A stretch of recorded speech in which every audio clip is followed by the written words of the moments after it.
A quiet Colorado street. A scream from inside a house. And minutes later, fire. When the smoke cleared, a young school teacher was dead.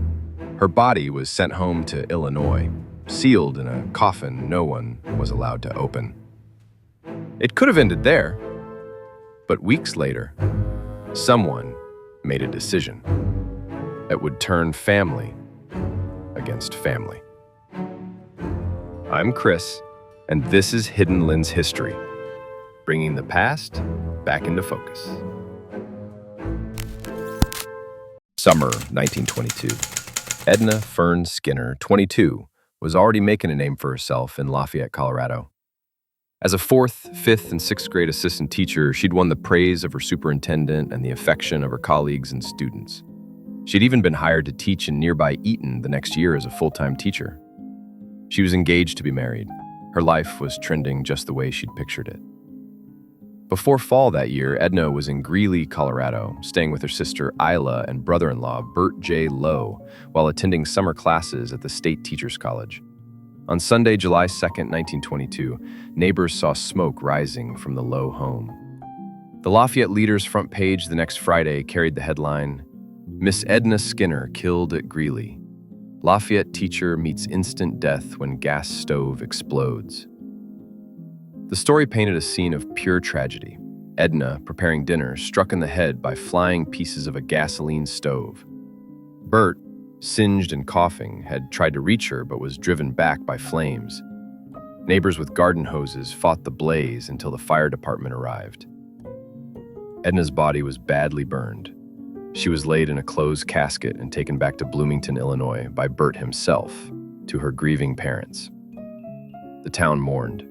Teachers and students grieved. But in Bloomington, Edna's mother and her sisters Lois and Myrtle couldn't shake their doubts. Why did Bert insist on the casket being closed? Why was he named as beneficiary on Edna's life insurance policies totaling more than $2,500? Edna's mother traveled to Colorado to meet with Weld County officials and share her suspicions. As police investigated, they uncovered neighbors who reported strange noises before the fire. One recalled a woman's voice shouting, "Oh, Bert, don't!"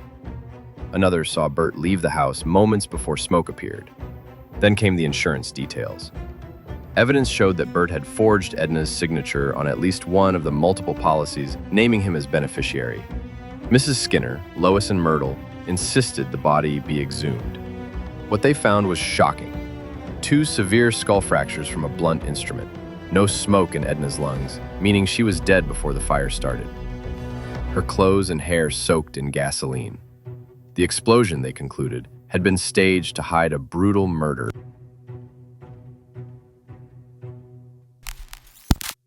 Bert J. Lowe was arrested in September 1922 and charged with first-degree murder.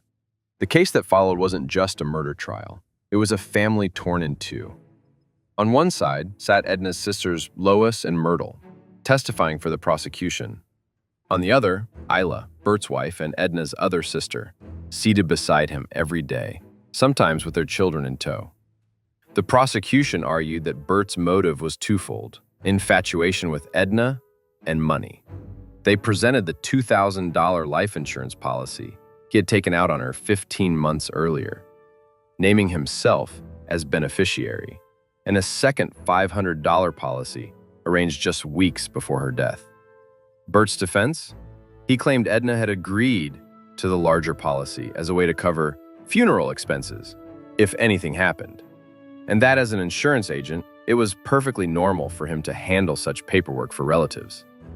As for the smaller policy, he insisted it wasn't his at all, that Edna had arranged it herself through another agent, and he had merely helped with the details. The prosecution countered with handwriting comparisons, alleging the signature was a forgery. Midway through the trial, the prosecution dropped an even stranger piece of evidence, a letter from a so-called mystery admirer inviting Edna to meet him in secret.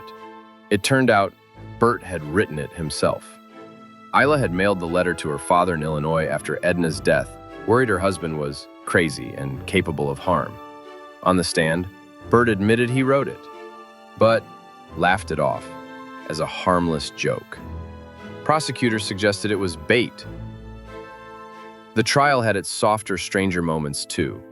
During one recess, Isla's baby fell asleep in Bert's arms. The next day, the moment ran in the paper under the headline, "Baby slept in arms of Lowe." But sentiment couldn't erase the evidence.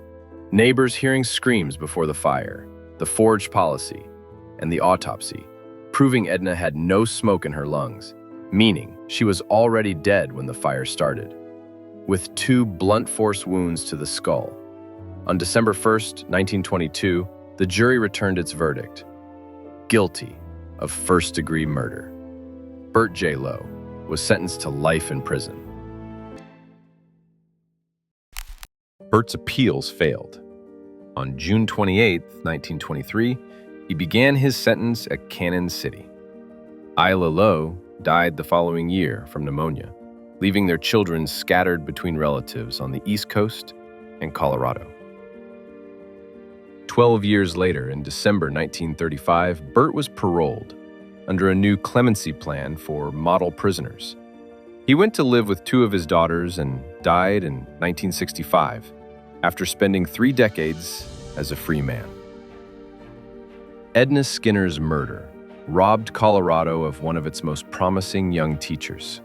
She'd been a bright light in her students' lives, the kind of educator who made everyone smile around her. The initial headlines told the story of a tragic accident. The truth, uncovered piece by piece, revealed a calculated killing for personal profit. And while Bert J. Lowe faded into obscurity, Edna's name lived on in Lafayette schools.